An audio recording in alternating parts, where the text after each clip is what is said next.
All right, it is a new day in the shed, and today's mission is we're going to push this Prem back over there, and we are going to pull the front seats out, ready for the trimmer. Let's get started. Now, I know you're thinking, why didn't you start it? Well, the battery's a bit knackered, if I'm honest. That's probably the biggest reason.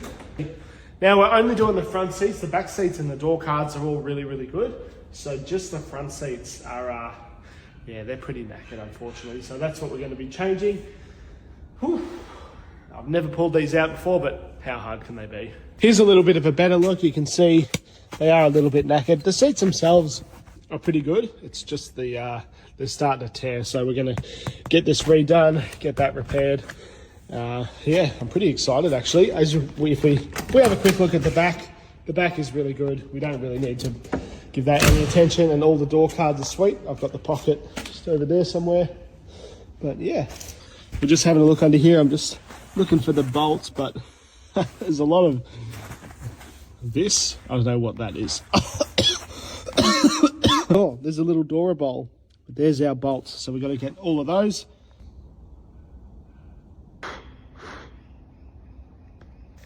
Yeah, right, I thought that I was just getting the bolt size wrong, and I couldn't find any resistance, but turns out the bolts are just loose. Bloody Imperial stuff. And just while I'm here as well, this car used to be a manual column shift, and it has been converted to auto. But, oh, sorry, just as I get this bolt out, there we go. They've retained the manual pedal. So that's still there, and this is the manual brake pedal as well. Normally there's this big one that says disc, so yeah. There's a trick to this, but this is a bastard.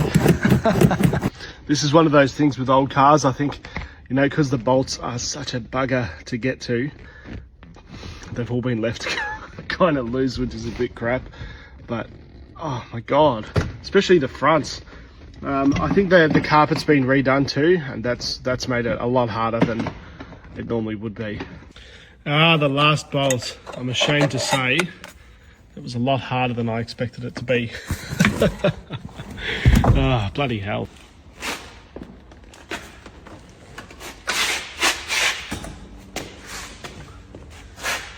There we go. No way I just pulled the seat out, as you just saw.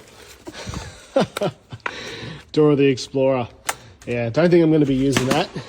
There's a lot of this. Yeah, I don't know what that is.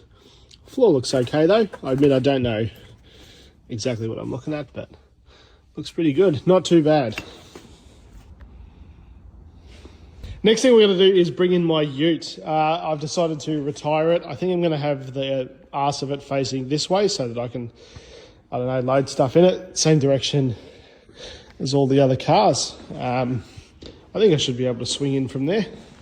All right, let's start it. Now I do have to always press the button, unlock button, move the park thing slightly, prime the tank.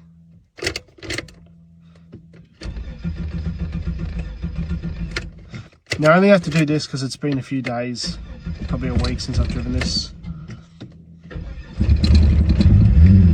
There we go. It's running a bit rough actually.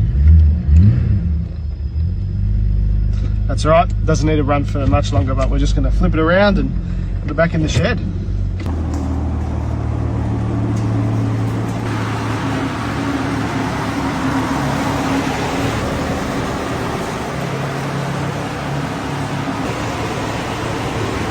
This car will probably be the next one to get a bit of attention after the VS Wagon is running.